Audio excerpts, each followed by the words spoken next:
কুষ্টিয়া সরকারি কলেজের রসায়ন বিভাগে মাস্টার্স পরীক্ষায় ৯০ জন শিক্ষার্থীর সবাই অকৃতকার্য হয়েছেন। কলেজ কর্তৃপক্ষ বিষয়টিকে কারিগরি ত্রুটি বললেও শিক্ষার্থীরা দায় দিচ্ছেন শিক্ষকদের অবহেলাকে। দেবাশী দত্তের রিপোর্ট জানাচ্ছেন সুলতানা মরিয়ম।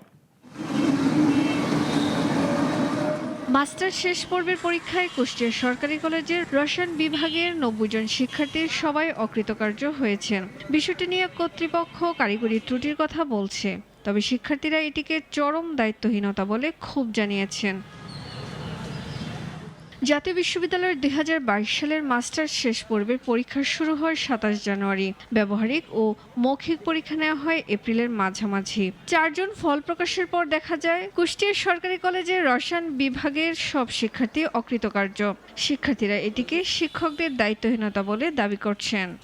এটা আসলে রেজাল্ট পাবলিশের দিন যদি এমনটা দেখা যায়, নিজের জন্য দুঃখজনক এবং অনেক কষ্টের ব্যাপার। যে ঘটনাটা ঘটেছে এটা আসলে আমাদের কাছে একটা বেদনাদায়ক। অবশ্যই স্যারদের একটা গাফিলতি এখানে রয়েছে। কর্তৃপক্ষ দৃষ্টি আকর্ষণ করছে যাতে বিষয়টা দ্রুত সমাধান করে।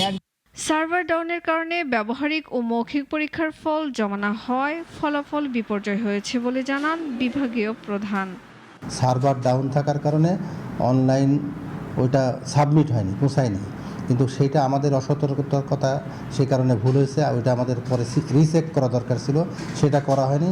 ঘটনাটি দুঃখজনক জানিয়ে বিষয়টি দ্রুত নিষ্পত্তির আশ্বাসের পাশাপাশি প্রশাসনিক ব্যবস্থা নেওয়ার কথা জানান অধ্যক্ষ। চলতি বছরে কেমিস্ট্রিতে আমাদের কেমিস্ট্রি ছাত্রদের যে ঘটনাটা ঘটল এটা আসলে দুঃখজনক।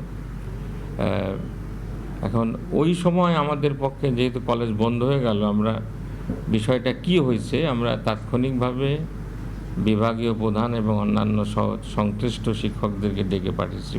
বিষয়টি দ্রুতই নিষ্পত্তি ও দায়িত্বে অবহেলাকারীদের বিরুদ্ধে কার্যকর পদক্ষেপ নেবে প্রশাসন, এমনটাই প্রত্যাশা ভুক্তভোগীদের।